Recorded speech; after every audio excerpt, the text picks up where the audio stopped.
जय श्री राम। आइए आगे सुनते हैं श्री शिव पुराण में। आचार्य शिरोमणि को प्रधान कुंड में ही हवन करना चाहिए। दूसरे लोगों को स्वाध्याय, स्तोत्र व मंगल पाठ करना चाहिए। अन्य शिव भक्त भी वहाँ विधिवत जप करें। नृत्य, गीत, वाद्य, अन्य मंगल कृत्य भी होने चाहिए।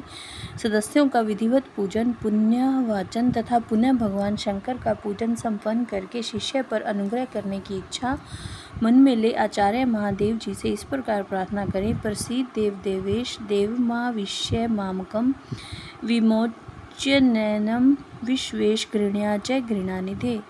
देव देवेश्वर प्रसन्न होइए, विश्वनाथ दयानिधे, मेरे शरीर में प्रवेश करके आप कृपा पूर्वक इस शिष्य को बंधन मुक्त कराइए। तदंतर मैं ऐसा ही करूँगा। इस प्रकार इष्ट देव की अनुमति पाकर गुरु उस शिष्य को जिसने उपवास किया हो या हविष्य भोजन किया हो अपने निकट बुलाए। वह शिष्य एक समय भोजन करने वाला और विरक्तो स्नान करके प्रातःकाल का कृत्य पूरा कर चुका हो, मंगल कृत्य का संपादन करके प्रणव का जप और महादेव जी का ध्यान कर रहा हो, उसे पश्चिम या दक्षिण द्वार के सामने मंडल में कुश के आसन पर उत्तर की ओर मुंह करके बिठाएं और गुरु स्वयं पूर्व की ओर मुंह करके खड़ा रहे। शिष्य ऊपर की ओर मुंह करके हाथ जोड़ ले। गुरु प्रोक्षणी के जल से शिष्य का प्रोक्षण करके उसके मस्तक पर अस्त्र मुद्रा द्वारा फूल फेंक कर मारे। फिर अभिमंत्रित नूतन वस्त्र आधे दुपट्टे से उसकी आंख बांध दे। उसके बाद शिष्य को दरवाजे से मंडल के भीतर प्रवेश कराए।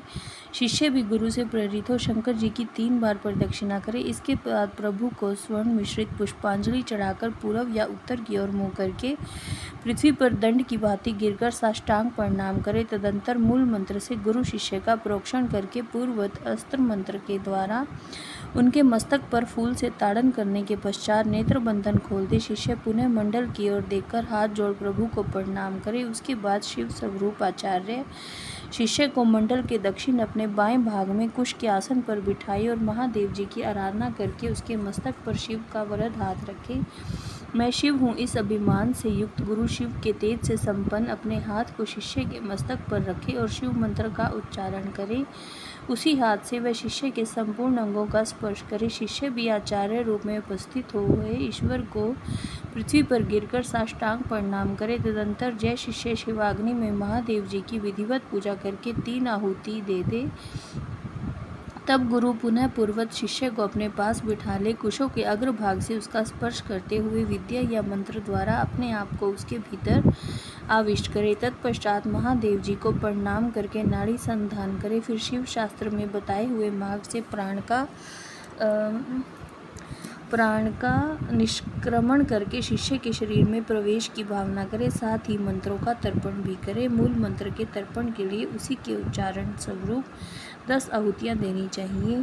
फिर अंगों के तर्पण के लिए अंग मंत्रों द्वारा ही क्रमशः 3 आहुतियाँ दे। उसके बाद पूर्ण आहुति देकर मंत्र वेता गुरु प्रायश्चित के निमित्त मूल मंत्र से पुनः 10 आहुतियाँ अग्नि में डाले।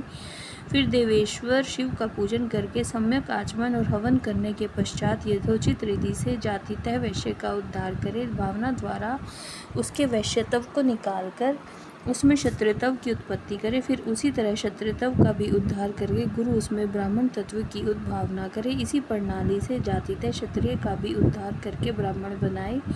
फिर उन दोनों शिष्यों में रुद्र तत्व की उत्पत्ति करे। जो जाति से ही ब्राह्मण है उस शिष्य में केवल रुद्र तत्व की ही स्थापना करे। जय श्री राम।